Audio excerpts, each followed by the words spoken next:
Hüseyin Özçelik. Hüseyin Özçelik diyor. Gel oğlum Ali Özçelik'in adına Hüseyin Özçelik'in alacakmış.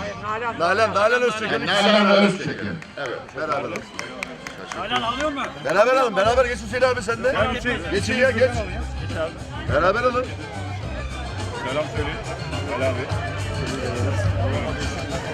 Gel. Buraya bakıyoruz lütfen. Teşekkürler. Selam söyleyin.